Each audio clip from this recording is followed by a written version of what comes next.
Good afternoon, everyone. Welcome to GSS Core. This is Ajesh, and today in the series of Pathways, today we have one of the rankers of UPSC 2019, that is Miss Shreen Prakash, who has secured All India rank 166 in UPSC, and she is here to speak to us, especially about Prelims 2020, which is going to be there on 4th of October. So, Shreen, welcome to GSS Core, and many congratulations.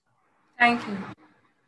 Shreen, can you just share your story of this success in UPSC, means your family background, your college, your academics, everything in a series? I'm basically from Delhi and I have completed my schooling from Delhi. I did my graduation in mathematics from Lady Shri Ram College, after which I completed my post-graduation from Delhi University in 2018. Post that, I was preparing for the UPSC. This is my third attempt in the civil services examination. In the first two attempts, I could not get past the prelim stage. Okay, fine. So, Shreen, what was your area of improvement in the third attempt that you could just got All India rank 166? So basically, since I couldn't clear the prelim stage, my first priority was that I really strengthen my preparation for the prelims. So I would say that two things, that is keeping the basics very strong, particularly vis-a-vis the NCERTs, as also regular practice are two key things that I did that helped me in getting a comfortable score in the prelims examination. Shreen, why mathematics? Because nowadays people have the tendency to choose subjects for humanities. Why did you go for mathematics as an option? I am a postgraduate in mathematics, so I thought mathematics is my strong point. And secondly, I love mathematics as a subject, so I thought that after doing so much of DS, mathematics was one subject which I could study and study it with ease, with long hours. And I also think that mathematics is an objective subject in the sense that if a question has been done in the right manner, then the scope for any reduction in marks becomes less. Hence, for me, mathematics was the apt optional. Okay, fine. Shreen, you maintained consistency and you qualified this UPSC in the third attempt. So what was your source of motivation and how did you keep yourself motivated throughout this journey? I had my goal of clearing the civil services examination in mind, and that was my main source of motivation all these years. It's a very long process with multiple points of exit and entry, and then doing the process all over again.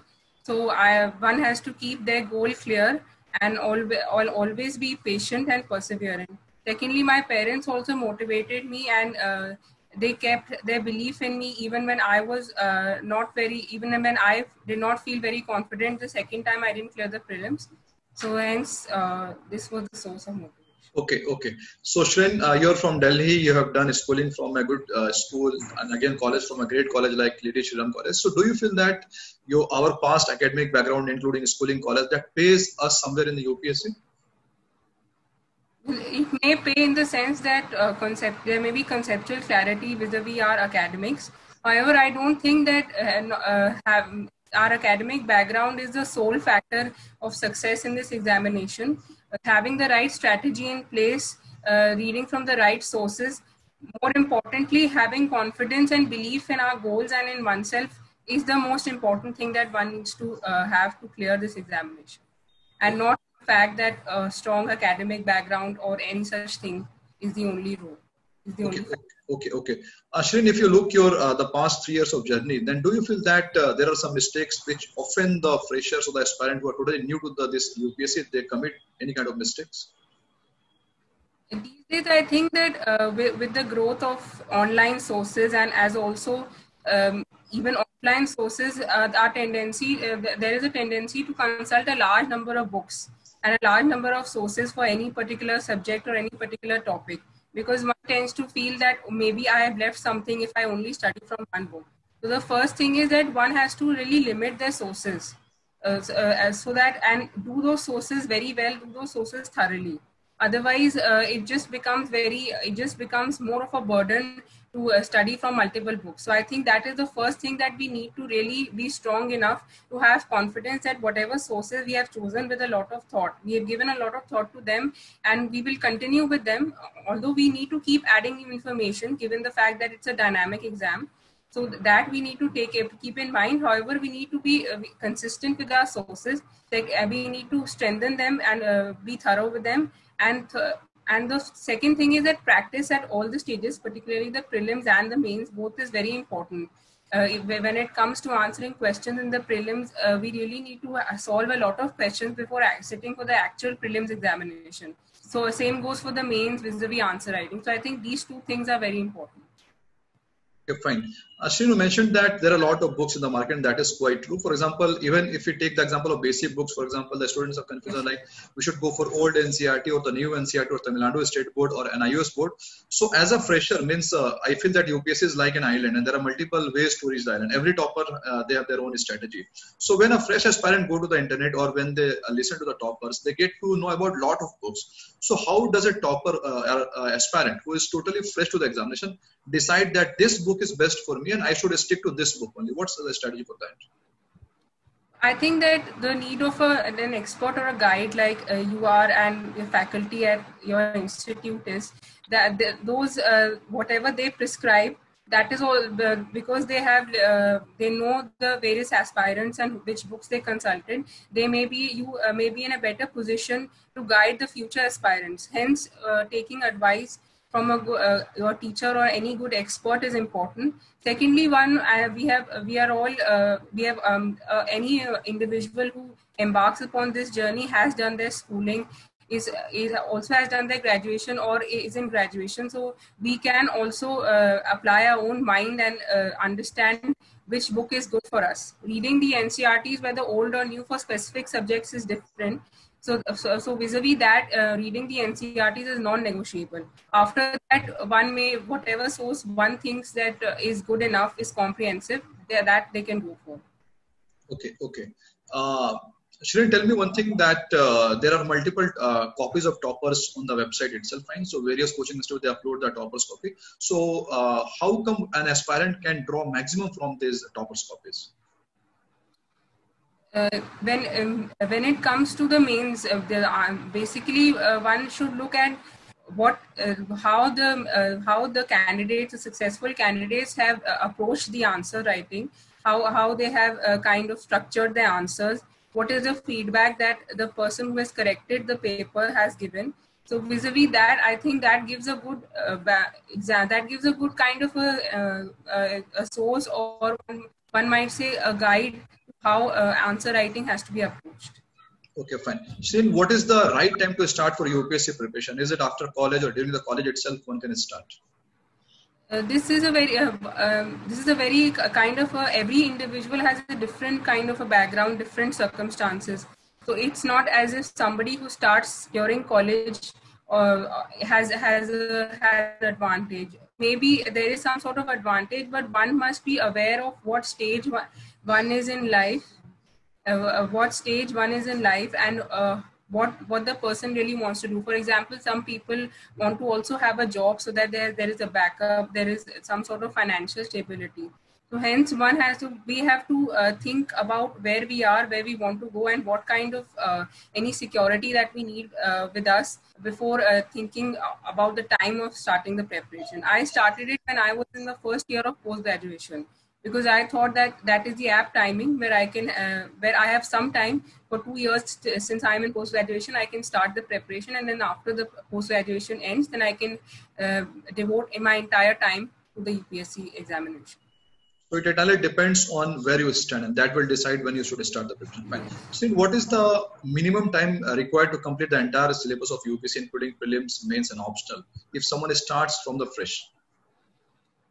I think that if the right strategy is in place and we follow the sources well and we practice well, 1 year is 1 year. It takes at least 1 year to be thorough with the syllabus.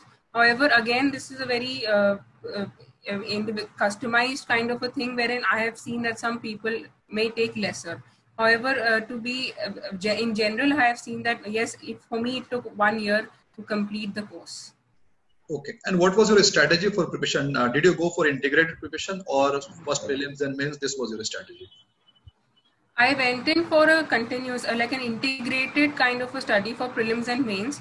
For example, there is a static component and there is a dynamic component. So the dynamic component comes from your current affairs, which is something which is supposed to be done every day. That's non-negotiable.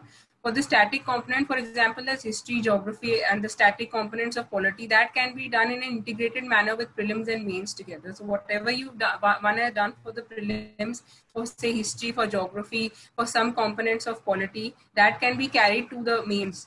Even for the dynamic component, for example, economics is a very dynamic subject for both the prelims and the mains. One needs to be well versed with the current affairs, and in whatever notes that the person is making, you can always add the current affairs and add any new happenings that are taking place, so that you have your study material in place, which can help you in both prelims and mains. Okay. Shrin, what was your style of studying? And that means, did you go for module-wise reading, like first polity, then geography, or you went for mixed type of reading? I had a broad strategy in place where I used to, for example, I used to have this kind of time limit for certain subjects. So for example, the first round of study that I had for the different subjects, I devoted a month to history, 15 days to geography, to polity, and then 20 days to economics, etc. like this. And then when I was revising, then I used to do different subjects at once. But when I was doing them for the first time, I used to do one subject so that I could also do my optional and then do something for the mains, which is not there in the prelims. For example, there's ethics, or there are certain area in paper 2 and paper 3, like international relations or defense and security. So that was my mains strategy. Fine. So was revision a regular affair for you, or it was something like weekly or once a month? What was your style? So I think that the first round of preparation, no, it wasn't. But towards when I started the second round, then it became a regular affair. And I used to do for prelims. I started doing weekly tests from around October, November 2018 for the 2019 prelims. So for me, that constituted weekly revision, because that automatically tells you where you're lacking and where you really need to work hard. So for instance, even if one is doing history, one thinks that they can answer any question, but when you sit down and you actually do the questions for the prelims, you may realize that something is not right with the preparation. We are not able to answer the questions. So I think that was the way I kind of structured my revision strategy also. Fine. Shrin, students have a problem that, for example, suppose they have completed the polity, and then when they jump to the geography, and then after that they jump to the history. Then the thing is that the whatever they have studied in the polity, that fades away. So how to deal with this kind of issue? So if that is an issue, then we can, for example, if somebody is doing polity, then there is also the thing that you also need to do polity thoroughly before going on to say geography or any other subjects. So if you think that, say, doing 1 week of only polity, and then when the syllabus of polity is at a comfortable state, then you say if you've done geography before and you think that your geography, whatever one has studied in geography is not really on our tips, then you can start revising, say for 1 hour or half an hour, 45 minutes every day, one can go through the concept, so that you are still doing polity, but geography also there is some sort of touch. And of course, nowadays there are a lot of MCQs for prelims at least available on the internet. So for checking whether whether we have been able to retain geography or not, one can also do a lot of MCQs, and then that also helps in recalling and revising. I think better than doing the course once again. Okay, so after completing any particular syllabus, we should go for MCQ solving to keep in touch with yes, MCQ. as also one can also study the books again. But see, if we've already studied geography and then we are studying polity, then polity is also equally important. So going back again to geography may not be very feasible. So polity for some time, and then if you think when polity is you're at a comfortable stage in polity where you think that you've covered almost 70-80% of the syllabus, maybe you can devote the number of hours you're devoting to polity, say 5. You can devote 4 hours then to polity, and 1 hour you can go back to studying geography. Okay, fine. Shrin, students have one more problem. For example, whenever they go for any kind of stuff, say for example, they are going to study Lakshmikant and there is a chapter on government, right? So the problem is that if they want to study for prelims, then they will have to skim out the factual data, like what are the sections, what are is important case laws. But when it comes to the mains examination, they should go for conceptual understanding, even what is the definition of governor. So while underlining in the book, they face this kind of problem. What should I underline then, and what should be the mindset in my mind, whether prelims or mains? So how to deal with this dilemma? The first thing is that when even for the mains, you need the technical aspects. For example, for the governor, there's a question on the governor. How our introduction will be that we will first see, okay, which articles pertain to the governor. So that for the even when studying the articles for the prelims or the technical aspects like the terms of service, etc., one needs to keep the mains in mind or mains in mind always. For example, this year mains there was a question on the Attorney General, which is generally considered to be a prelims oriented question. So one, we cannot say whether this is specifically only for the prelims and this will not come for the mains. Then coming to the fact that when we underline, of course, we have to find the keywords for underlining, because even when one is studying for the mains, in the end, we only need to keep the keywords in our mind. We cannot then go on and read the entire book or read the entire chapter. So if anybody has if an individual faces such an issue, then on the left, for example, on the left page where the governor, the chapter on the governor starts on the right page generally of Lakshmikant. On the left page there is this blank page which is given. One can make some sort of keynotes or some short points through which we can remember the various keywords. Secondly, for the mains, then there are conceptual questions. For example, governor vis-a-vis the use of Article 356. So for that, in Lakshmikant only we can make certain points in short, so that when we are so that it becomes an integrated preparation. When we are revising when we are studying for the prelims, we can automatically add these points. When we are studying for the mains, we have the technical aspects in place, we have the basics in place, and we also have the extra material that we need to enrich our answers in place. So I think that is what I did. Okay, fine. And what was your style of notes making? For example, say there is a chapter on the power of RBI, fine. So in book already, so there are two types of style. One is that we can just underline in the book itself, these are the powers. Or one thing is that we should just extract those notes in a separate note sheet. What was your style in that? I think note making is very personal to all of us. For me, it was that I used to make notes in the textbook only. It was only for certain areas like ecology or ecology mainly, or say ethics, some portions where I made notes on my own. Otherwise, I used to jot down any extra additional points in the textbook or the book which I was studying from, so that it becomes easier. Otherwise, our sources become a lot. For example, we study from the textbook, we also study from our individual notes. So then there's this psychological thing that we have a pressure on mind that we have to study from multiple sources. Okay, fine, thank you. Shin, now we'll talk about the people who are going to appear in the Prelims 2020 on 4th of October.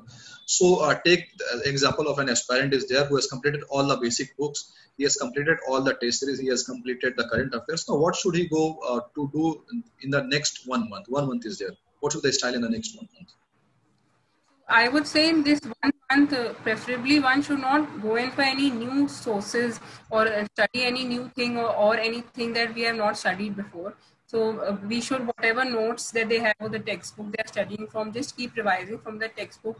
Also keep revising the current affairs regularly. Read the newspaper, preferably before, even on the day before the prelims, because most people don't read it. Some people stop reading it, so don't do that. Keep whatever tests that we have taken in this run up to the prelims, we should keep revising those tests. And then the thing is that we should also be calm and have a good sleeping pattern before the examination, because most of the time we study at night and then we sleep in the morning. So reverse that now, because the exam is in the morning. So, and the second thing is one has to be calm and have presence of mind, because we have to factor in the unpredictability of the prelims examination. So that has to be kept in mind, so that we are not perturbed when we see questions that are not that we have never done before, or that we don't know when we look at them the first time. So I think that is the kind of the mental makeup also has to become very strong now. Okay. And what about the students who are not so well prepared? What they should do for this next 1 month? The minimum. I think that there is nobody who's completely prepared for this examination. So if in this 1 month, if a person thinks that he or she is not well prepared, but that should not deter him or her from at least giving their best in this 1 month, and on the day of the prelims also doing whatever you know. The main factor is that whatever you know, you should know it very well. So we should not let this thing come into our mind that, okay, we are not prepared or we are fully prepared.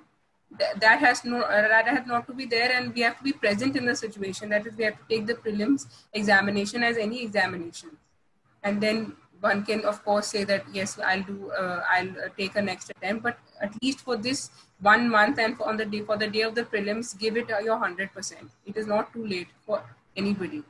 So if someone has left an area which is a weak area for him or her, like for example, many people leave art and culture or ancient medieval. So what's your advice? They should completely leave now, or they should complete those areas? So that depends on if they think that the other portion, the other syllabus they have, it's in their hands, they are thorough with it. They can probably devote some time to art and culture, but not go into the really details or any specifics, but just read any standard textbook so that there is some basic idea, because sometimes there are certain conceptual questions also where if you apply your mind, you can actually kind of arrive at the right answer without knowing it properly. However, reading 4-5 books on art and culture, or really devoting your entire period to art and culture, is not advisable at this point of time. Now is the time where you need to strengthen we need to focus on your strengths and enrich them and strengthen them more. Okay, Shrin, how many questions should one attempt? Irrespective of what is the nature of the paper. For me, since I have taken the prelims thrice, I would want to say that the first 2 times that I actually did not clear the prelims, one of the main reasons was that I did not attempt a lot of questions. So this time around, when I was attempting the test series, I realized that for me as an individual, I have to attempt at least 80-84 questions to really then that gives me a good margin of the negatives that I may get wrong, that I get a comfortable score. So for me personally, I would say that given that the prelims examination is the nature of it is changing, try and attempt a large number of questions. Now, attempting a small number of questions may not be a very good idea. However, again, it is up to the individual. So for me, attempting a large number of questions was worked for me.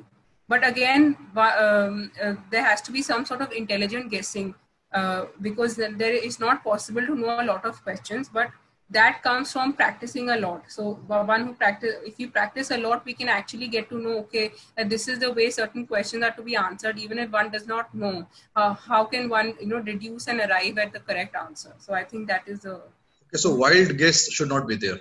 Yeah, wild guess should not be there. However, it's not as if one can be overly cautious and not attempt, because that is also not going to really fetch you marks.